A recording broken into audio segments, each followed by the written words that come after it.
ही आहे अळूवडी. आपण ही नंतर उकडावत ठेवणार आहोत. ही बघा, ही अळूवडी आता बनवत आहे. आपण बघू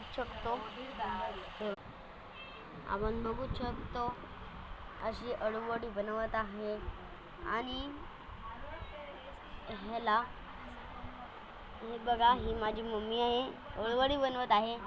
ही माझी बहीण आहे, आणि ही पण माझी बहीण आहे, आणि ती माझी आत्ते आहे.